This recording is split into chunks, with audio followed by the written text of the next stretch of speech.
Beautiful people from all around the world.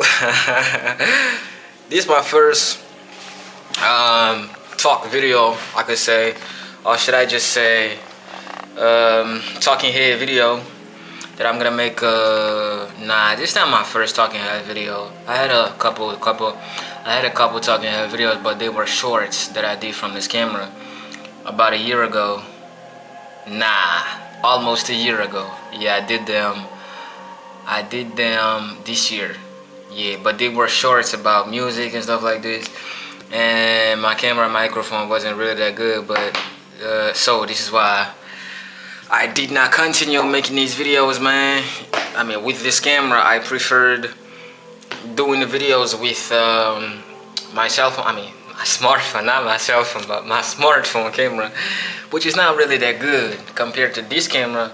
But the audio of that camera wasn't that good compared to the smartphone. So this is why I chose the smartphone, because I'm both a visual and a acoustic guy. I mean they are both pleasing to me. Like, I love sounds and I love images, but at the same time, I could say I prefer sounds more. I can say that for like 99.99% of every human beings, like, they would prefer sounds, because when the audio of a video is not good, they will not watch it. So I can base my statement on that, only on that, solely on that. So I don't know how this video is going to be. I mean, I know how the image is going to be, but I don't know how the audio is going to come about on YouTube. So I'm just taking a chance, really. And my hand is already like it's already not comfortable, man. I don't know, it's already not comfortable. So because I had a tripod, I had a camera stabilizer, but yeah, I left it in some people's house, and I don't know, man. I asked them, and they gave me some phrase, like they gave me something, man. They told me something that wasn't really it, because this is not how I remember stuff. But anyway, it's not important for that video. Yeah, man, let's talk about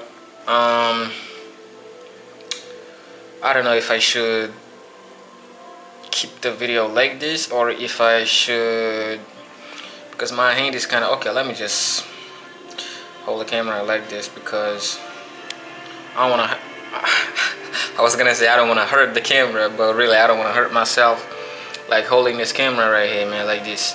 We gotta find a way, man. We gotta find a way. Actually, I gotta get another tripod in order for me to like do these things. Yeah, I thought about making it like a 16:9 video, in order for not in order for you to be more comfortable with it, because I've noticed people are really comfortable watching these these 9:16 videos too. I mean, the smartphone format. But yeah, let's talk about the fact that energy doesn't really have a, I would say, an identity.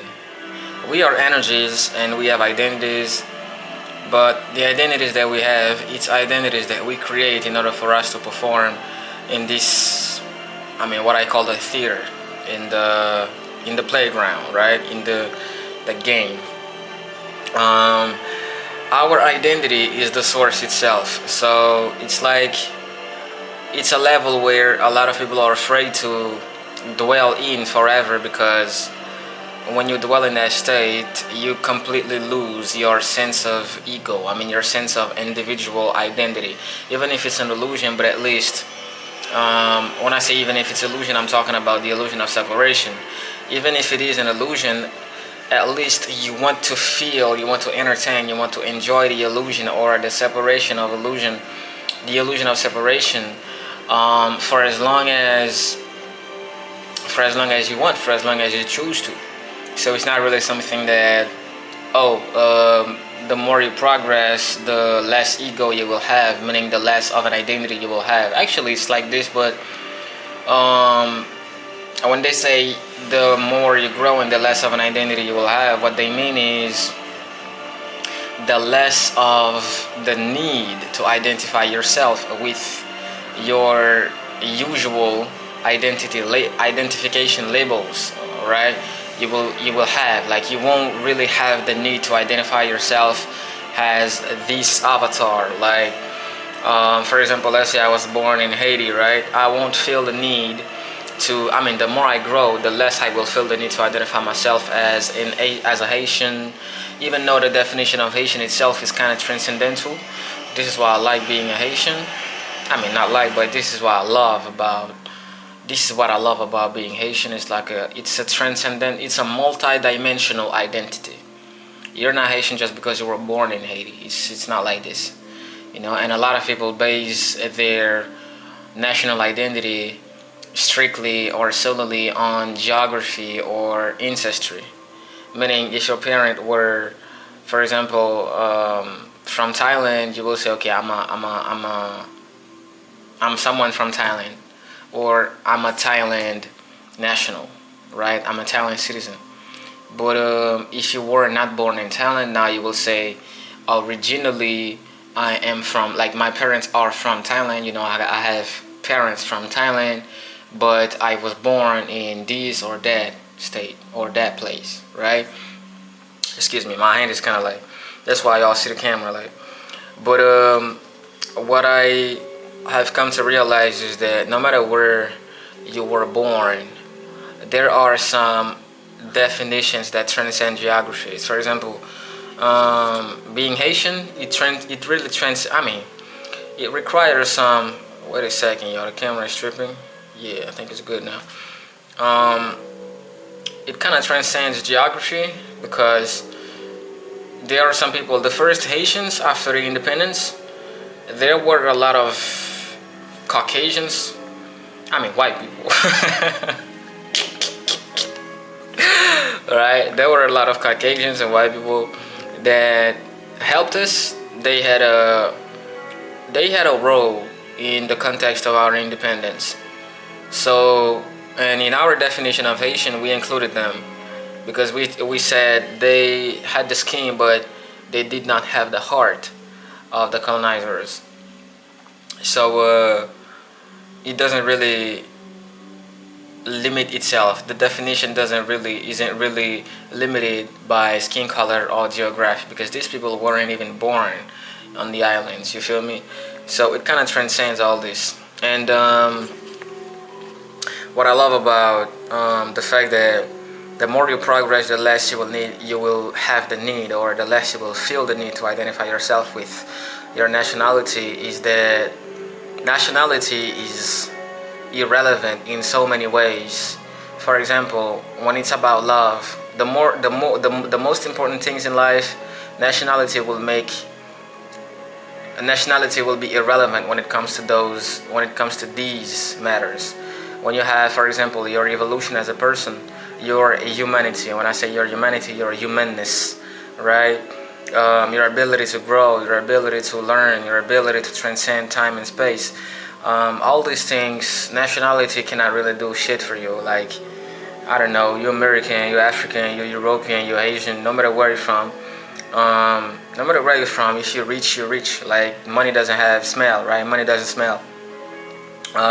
And no matter where you're from, if you blow, when I say if you blow, like, if you grow spiritually, mentally, psychologically to a point where, like, you transcend your nationality so much that you can even identify yourself with not only your nationality as a your nationality when it comes to its mentality or the predominant mentality of that nation, but also not to say that like Asian mentality is so small and I have transcended it all. No. Actually, it was the base, and it's one of the best bases. It's one of the best baselines. It's one of the best grounds to start with, according to me, because I'm talking from experience. And because when you have a Haitian background, man, it really does a lot of things for you. It really does a great deal of open-minded. It gives you a lot of open-mindedness from the jump, from the start. It doesn't. Not a lot of people will tell you that, but it really. you only become aware of it once you receive a certain education. But I think every Haitian is kind of born with it. But what they try to do with it is their business. So this is why, as a collective, Haiti is not really. I mean, not a lot of people are proud to say I'm from Haiti because they're from Haiti because the present socio-economic and political situation over there is really like chaotic over there. But I'm always proud to talk about it, and I will always be proud to talk about it because I feel like every Haitian around the world, especially the diaspora, they have, when I say they, I am included, they have to realize that they are priceless. When I say priceless, I'm talking about their mentality, their origins, their what they can do in general, like their strength, their to which levels or to reach horizons they can grow. They really underestimating themselves when it comes to grow around the world, do things and all that. So it's really an interesting things when it comes to transcending your nationality. And when you talk about these things, it's very, very, very, very important. So yeah, let's keep it on because I'm still talking about it.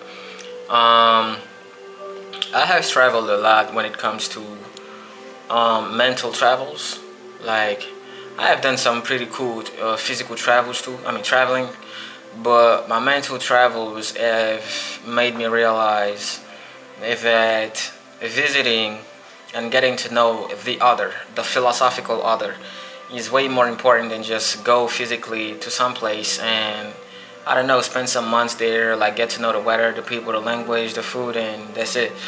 It's way more important to maybe read about that culture, to learn how they think and how they move, because there are certain things that you will learn from that experience. From reading and from learning from these people or these cultures that not only that you will not forget ever in your life because they will change you, but also by changing you, they will make you a better person for the world.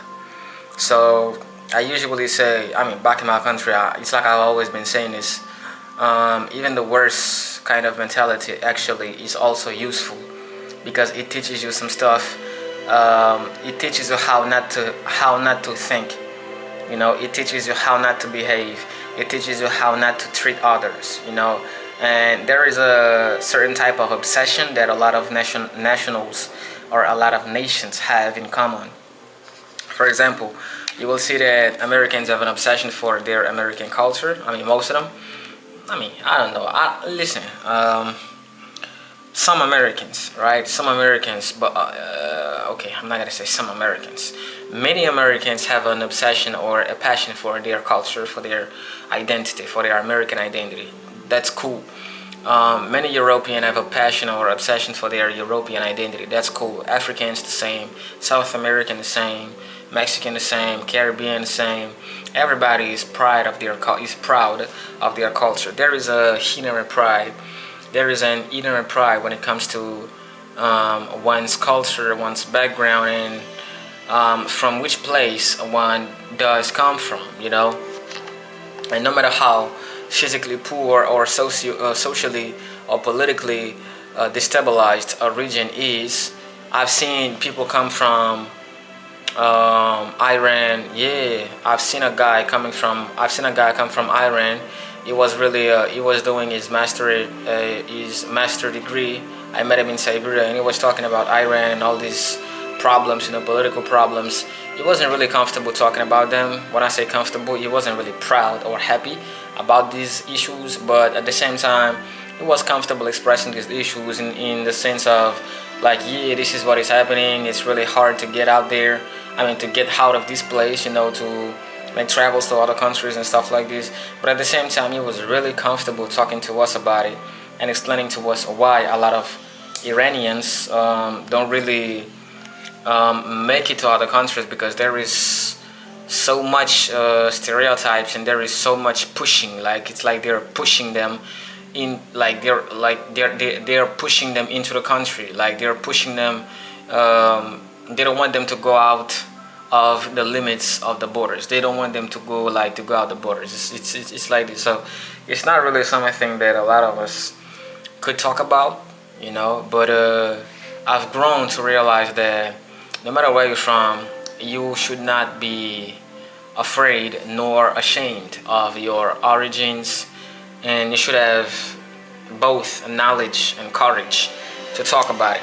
But at the same time, you should acknowledge that or recognize that you are an energy at first, and energies don't really have limits. So by being an energy, you are bound to expand indefinitely. You are bound to grow indefinitely, and you will reach a certain point where you will transcend your space. I mean, the current space that you're in, you will transcend your, I mean, even your time. When I say time, I'm talking about the predominant timeline, right, that a lot of people are in. You will transcend it. You will see past this timeline. You will be able to see what they call the futures. Not the future, because there is not one single future, but there are infinite futures, infinite possible futures, right? So you will be able to see the futures, right? Not all of them. It depends on your energy, it depends on your frequency. But you will be able to I like to say, to court, right?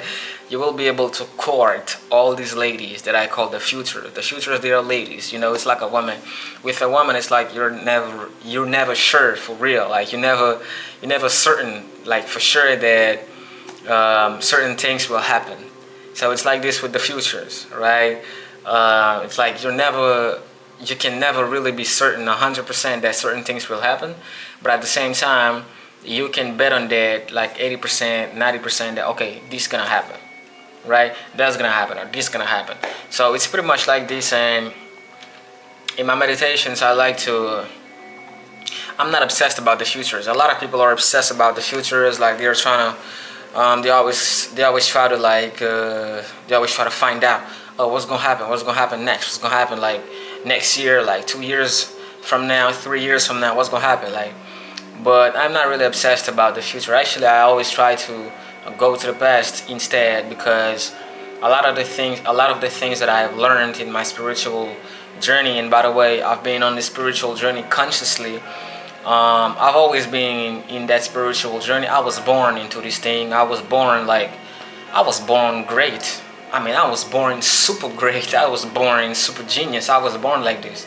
But consciously, I've been on this journey for 13 years now, and I'm not even that old. I'm not even that old, y'all. I'm not even that old, and it's been 13 years, man. 13 years, and I don't know. Some people might hear that and think like, nah, he's capping. Like, cap. We call cap on that. We call cap, but nah.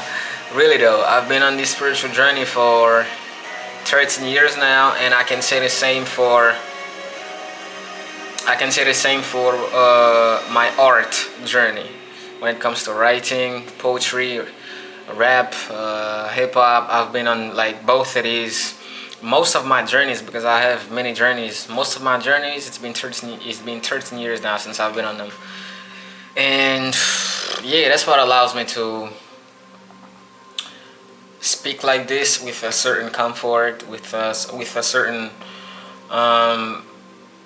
with certain prerequisites, because I know what I'm talking about. I mean, the things that I think, they are mostly coming from my own personal experiences, and it's beautiful that I share them, because I don't share them with a mindset of, oh, I'm a teacher and I'm gonna teach you this, I'm gonna teach you that. No, I'm just like a buddy. I consider myself like a buddy, and I come out and I'm like, alright, cool, this how you do it. You know, I've been like this, I've been like that, or sometimes I have an unpopular opinion about a subject, especially when it comes to art, or art, music, society, because I like sociology, man. I like societal studies. I like them, societal debates. I like them because I like how people as collectives behave. You know, crowd psychology. By the way, if you don't know that book, you should read it by Gustave Le Bon, right? Nigga was French. Nigga was French. Gustave Le Bon, Crowd Psychology. I don't know if I said it right. I think it's, yeah, Crowd Psychology. It's a classic, by the way. And you will learn a lot of stuff. You will learn a lot of stuff. For example, one of the main things I learned in that book was when people are in groups, they lose their individual strength to think critically. It's like the more crowd, like the more massive, right? The more mass a crowd has, or the more massive a group becomes, the less their critical thinking ability will be. Because by having more mass, they will tend to act emotionally, based on emotion predominantly, right? So it's an interesting book, man. This is why when you especially when it comes to psychology books, when you read them, anthropology, sociology, psychology, when you read these books, you become really smart about. When I say smart, I'm thinking about your psychosocial IQ, right? Or your socio-psychological IQ becomes really heightened. You become really smart about how to navigate societies, how to talk to people, what kind of friends to have, how to bypass certain restrictions when it comes to peer pressure. When I say restrictions, I'm talking about purely a mental restriction, like when it comes to mentality, social practices, anthropological biases, all this stuff, man. And it's interesting how I have grown to, I have grown to realize a lot of things, and now I'm ready to share these with, on my YouTube channel with everybody that is ready to listen to them. And I'm gonna start with this video. When I say I'm gonna start with this video, I have started a long time ago, but I feel like I'm just starting right now because of the camera, like I feel like I'm just starting right now because of the camera, man. And it's a camera that I had a long time ago, but it's like the first time I have it now. I'm looking at the microphone now. It's interesting, man. It's nice. Yeah. So yeah, I think the video is done now, man. It's been 22 minutes. Yeah, I think the video is done now. Y'all keep try to read books about how to expand your consciousness first, and how society behaves in general. How society behaves, how people in general think. They think based on what, and especially when it comes to history of mentalities. Yeah, that's a really good and unpopular subject. How human mentalities evolved throughout what we call the official chronologies.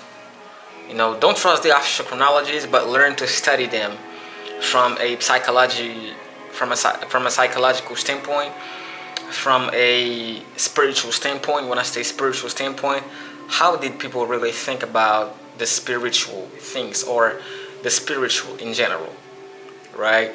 And you would see that, listen, I have a hoodie on, I have my bonnet on, and I talk about spirituality. I don't have a robe on, I don't have these things. It's because you don't have to dress like a monk to talk about these things, because no matter who you are, no matter where you're from, you are a spiritual being, right? You are, by definition, an energy, right? So you don't really need a robe.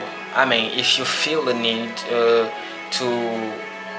dress like this, like every day, 24/7, it's nice, it's good. Sometimes I want to dress like this, right?